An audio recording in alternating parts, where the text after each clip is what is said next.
Hello everyone, thank you for joining me. I have 5 cute mini slimline cards featuring Simon Says stamps, brushed flowers. For quick and easy cards, I like to use the mini slimline format, accompanied by silhouette images on ink blended backgrounds. For just a touch of variation, I've used a different technique for each one. As usual, if anything grabs your attention, links can be found to the products that I've used in the description of this YouTube video or on my blog at bonniecarolee.com. I started off by cutting 5 panels of Bristol Smooth cardstock using the second largest die in Simon Says Stamps Mini Slimline Rectangles die set. A couple of the panels will be inked up with Distress Oxides, the other 3 with Simon Says Stamps Positively Saturated inks. For this panel, I'm using a combination of Villainous Potion, Chipped Sapphire, and Ripe Persimmon. I want my blends to be quite saturated, so as I'm applying the ink with my blending brush, I do use a fair amount of pressure. Where the 2 colors overlap each other, I lighten up that pressure quite a bit so that I get a nice smooth blend. For this next panel, I'm working with Simon Says Stamps Positively Saturated inks, Cherry, Watermelon, and Guava. As with each of the panels, the inks are applied several times to build up the level of saturation. I'm back with the oxides for this panel with Shabby Shutters, Peacock Feathers, and Faded Jeans. Both the oxides and the saturated inks need some drying time, so as I'm applying the ink, I do use some paper just to protect the panel from finger marks. For the last 2 panels, I'm going to be die cutting some masking paper with 2 of the dies from the Mini Slimline Rectangles. I have 2 masks, one for each panel. One is a border and the other one a rectangle. I'm using the border mask so that I can get the rectangle mask centered in the panel. Once that mask is in place, I can now take that border mask and adhere it to the other panel. Both of these panels will be inked with the saturated inks. For this panel, I'm using a combination of Perfection, Limelicious, and Celery. For these last 2 cards, I will not be showing the stamping. I use the darkest green in this combination to stamp and clear emboss the sentiment. For this card, the silhouette images are stamped in the 3 inks that were used for the blend.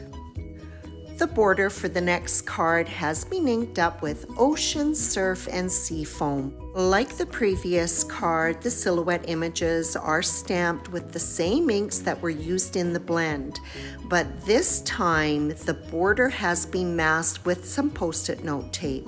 The main sentiment, thank you, is stamped on the top of the border with the dark blue ink and also embossed like the previous one. The secondary sentiment is just stamped with some black VersaFine ink. Fast and easy, as are the rest of the cards. So for this one, with its shades of red, I'm just using the black VersaFine ink to stamp the silhouette images. And to get those silhouettes nice and black, I am stamping more than once, and I have switched over to using a pressure tool. Now I'm just going to flip my panel around. I'm going to stamp the same pair of images in the exact same position on my MISTI on the other end of my panel.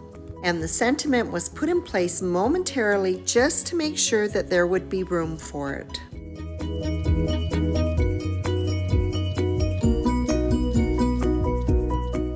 I love sentiments with the negative text, but I find that you do have to be careful when you're stamping them. If you put on too much ink, you run the danger of literally wiping out your text. Because I'm using a stamping positioner, I'm able to stamp the sentiment several times with just light layers of ink. For this sentiment, I stamped 4 times.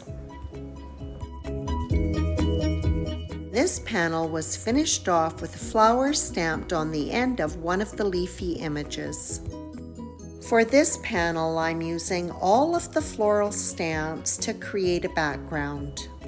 Each flower will be inked with the same ink on the background that it's going to be sitting on, and then it will be embossed with clear matte embossing powder. This embossing powder, although it is called matte, still has a little bit of a shine when the light hits it. However, it is not as shiny as regular embossing powder. I really like to use it when I'm creating a background like I am for this card, and I also like to use it when I stamp tone-on-tone sentiments. It just helps to make that sentiment stand out. The flower that I'm stamping now will cross over between the 2 inks, so I'm going to stamp the top part in the peacock feathers and the bottom half of the flower in the faded jeans. For this tone-on-tone technique, the embossing helps the images to stand out, but the matte finish helps to keep it subtle. Once I have all of the flowers stamped, I'm going to use an acrylic block and 2 little dot stamps just to add in some detail between the flowers. Continue with the tone-on-tone technique. And when I'm finished with 1 ink color, I emboss those dots before I move on to the next one.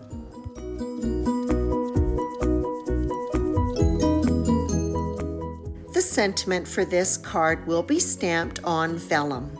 I'll use all 3 ink colors that were used in the ink blended background to create a gradient. I used the ink pad for the lightest color just to catch the top of those letters.